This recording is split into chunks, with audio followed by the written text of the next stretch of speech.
आप सबकी जनता आपको जन्म देती है, आपको नेता बनाती है, वरना प्राइमरी स्कूल में मास्टर होते, वो भी नहीं होते, और साइकिल पर चल रहे होते या लैम्ब्रेटा स्कूटर पर चल रहे होते। ये जो वैभव दिख रहा है ना लखनऊ में 5-5 एकड़ की कोठियों में, ये बैनामा कराया है क्या?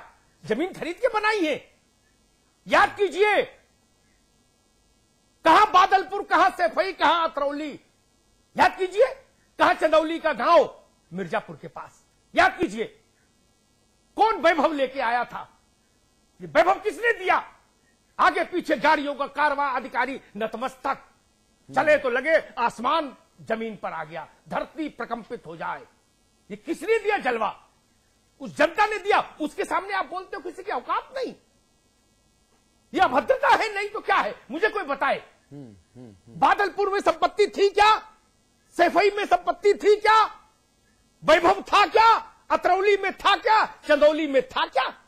जनता ने दिया है। जनता ने इस चादर को जतन से ओढ़िए रविदास जी, और फिर जस की तस छोड़ के जाइए। ये सवाल है यहां। ठीक बात है। बाबा साहब के व्यक्तित्व और कृतित्व पर आज चर्चा नहीं कर रहे हैं जी।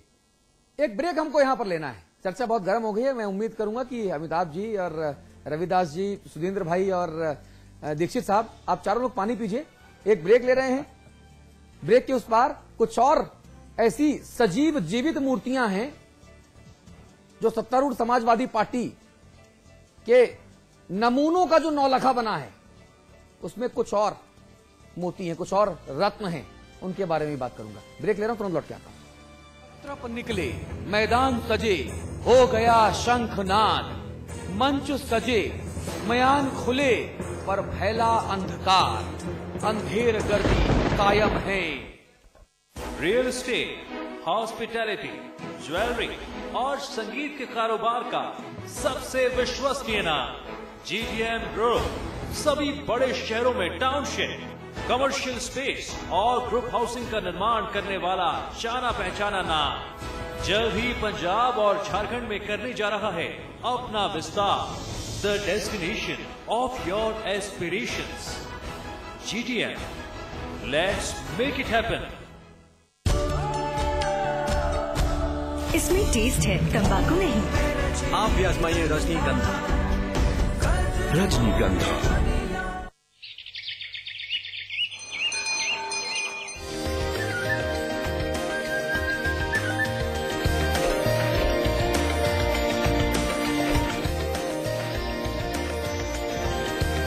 पेंटागन मॉल हरिद्वार उत्तराखंड का सबसे बड़ा मॉल और मल्टीप्लेक्स निर्माता सुपरटेक। आज ली क्या? And then interestingly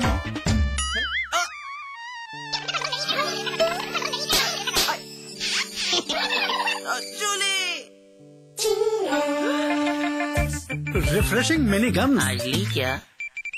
Bhumi group पेश करते हैं Vrinda elegance, an integrated colony at Vrindavan.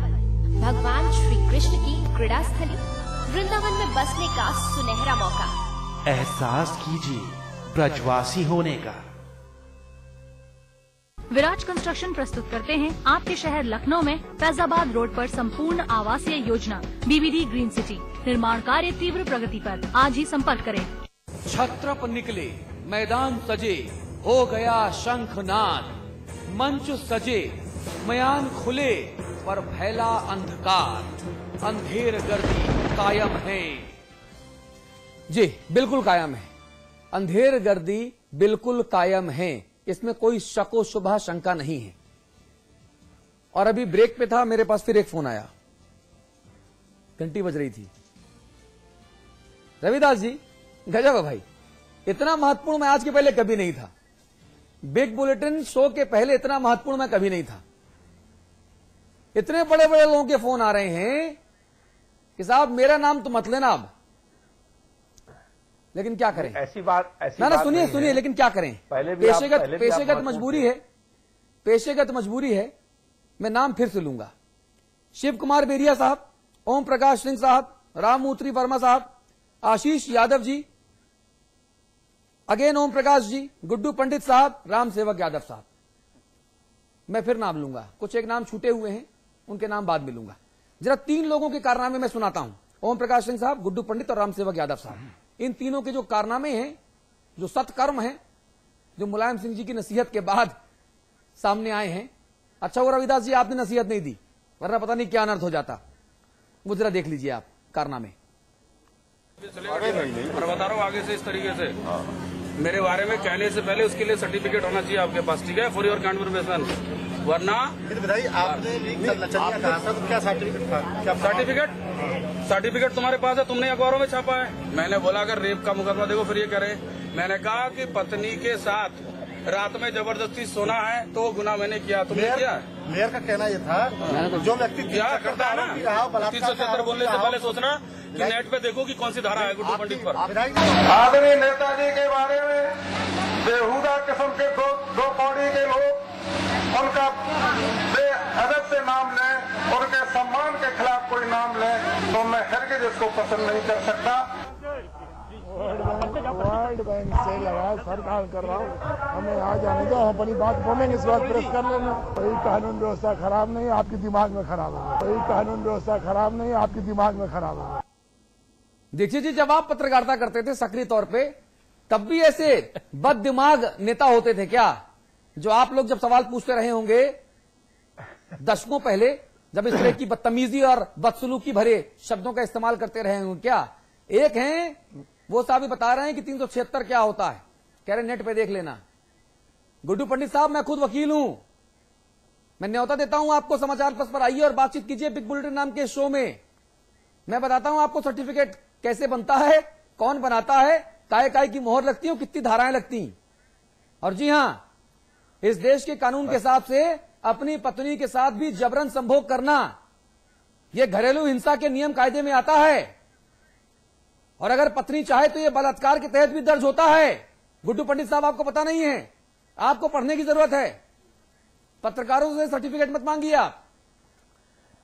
Ravidas ji कहना ये जी ऐसा है, जो लोग संघर्षों से निकल के आते हैं हाँ। वो कभी ऐसी बात नहीं करते हैं हाँ। जो लोग जनता की सेवा करने के विधायक बनते हैं वो कभी ऐसी बात नहीं करते हैं। यानी गुड्डू पंडित जी सेवा नहीं की, तो ये सब कहां से लाए हो भैया? बिल्कुल, देखिए आपको मालूम होगा, हम लोग लगातार पिछले 38 सालों से लगातार संघर्ष करते आ रहे हैं। अरे तभी तो आप मंत्री नहीं बन पाए, यही तो मैं कह रहा हूं।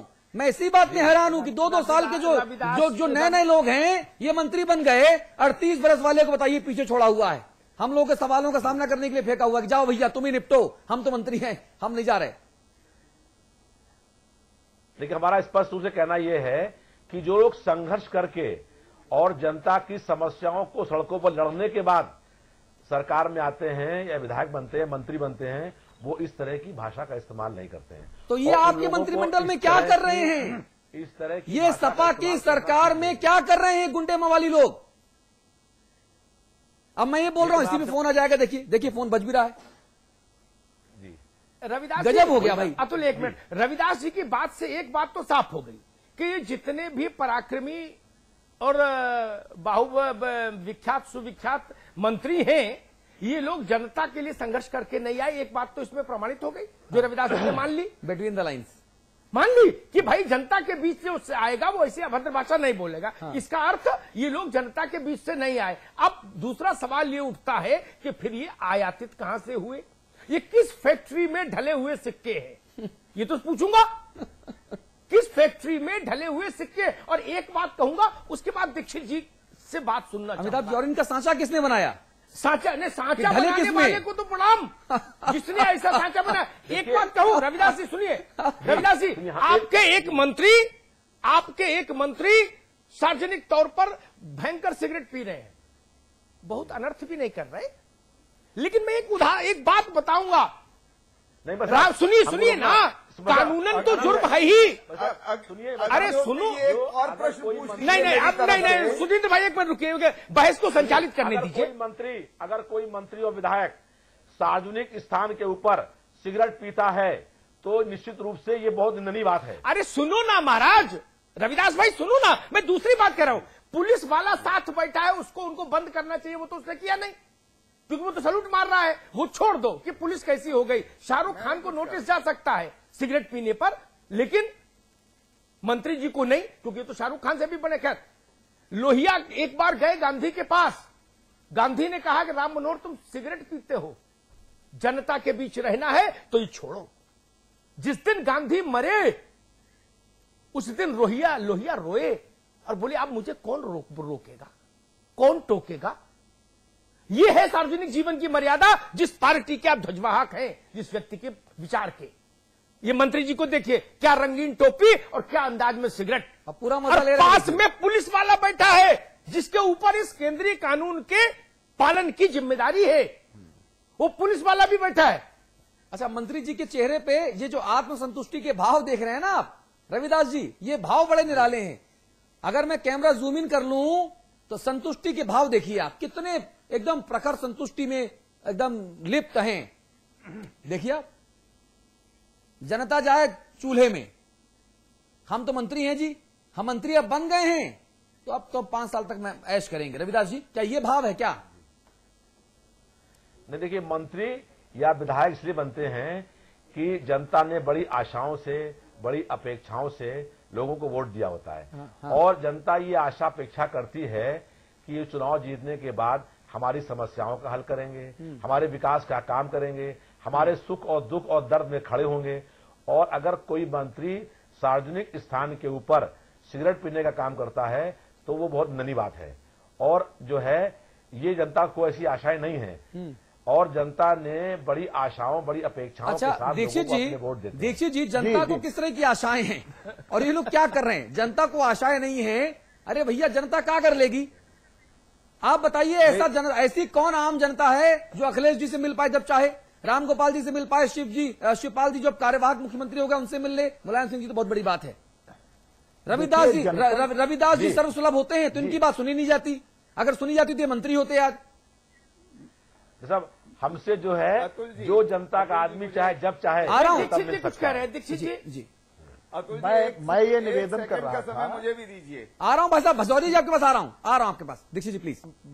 मैं ये निवेदन कर रहा था कि उत्तर प्रदेश की जनता ने समाजवादी पार्टी की सरकार को वोट दिया था इस आधार पर कि पहले एक सरकार चल रही थी जिसे अभी अमिताभ जी कह रहे थे सिंगल विंडो सिस्टम था, बहुत खूबसूरत बात कह रहे थे। मैंने कहा सिंगल विंडो आतंक। बिल्कुल, सिंगल विंडो आतंक और मल्टी विंडो आतंक। बिल्कुल, बहुत सुंदर। तो वो सिंगल विंडो आतंक था और उस सरकार में कोई उप नहीं था, सब चुप थे और इसीलिए उस समय टाउन एरिया के उप चेयरमैन हटा दिए गए, नगर पालिकाओं के उप चेयर हटा दिए गए और हम लोगों के गांवों के उप प्रधान भी हटा दिए गए, क्योंकि कोई उप नहीं था, सब चुप थे। और एक तरह खास तरह का आतंक, खास तरह का अपहरण, खास तरह से पूरे अपराधों का सिलसिला आया और उत्तर प्रदेश की आदरणीय जनता ने देखा कि समाजवादी पार्टी इस बसपा को पराजित कर सकती है। हाँ। तो उत्तर प्रदेश की जनता ने सपने संजोए, बहुत प्यार से, बहुत आदर से इस पार्टी को सत्ता में लाने का काम किया। लेकिन जैसे ही ये लोग सत्ता में आए तो इन्होंने आतंक का, इन्होंने अपहरण का, इन्होंने असभ्यता का, इन्होंने मर्यादाहीनता का ऐसा विकेंद्रीकरण किया जैसे पहले एक जगह पर था। वो शपथ ग्रहण समारोह में दिखा था मंच पे हमको, सत्ता के विकेंद्रीकरण की मानगी दिखी थी हमको जी। हाँ। तो वो बिल्कुल नीचे तक चला गया, जो भी विचार हैं आक्रामकता के, हल्ला बोल के, हाँ। वो पूरा का पूरा विचार नीचे तक ले जाने के लिए। और उन्होंने दिन चुना ये जब समाजवादी पार्टी के प्रमुख राष्ट्रीय अध्यक्ष वो कर रहे हैं चुनाव की तैयारी, और उन्होंने पूरे सरकारी तंत्र को जुटाया चुनाव की तैयारी की दृष्टि से आज का दिन तय किया। तो यही मर्यादाहीनता थी जी, सरकारी संसाधनों का प्रयोग। सुधींद्र भदौरिया जी के पास चलेंगे। भदौरिया जी, आप कुछ कहना चाह रहे हैं, बहुत देर से ललायित हैं, मैं चाहूंगा कि हम इस सरकार पे फोकस करें बस।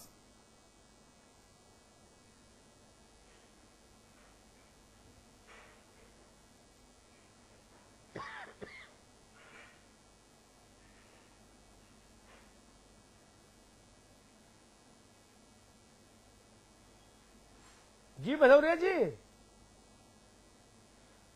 मैं इस सरकार पर ही फोकस करना चाहता था, पर क्योंकि माननीय दीक्षित जी ने एक बात कही, हम लोगों पर अनावश्यक तौर पर टिप्पणी की, तो मैं उनको एक केवल बयान उनके मुख्यमंत्री जब कल्याण सिंह जी थे तो उनके भाषण का मैं याद दिलाना चाहता हूं।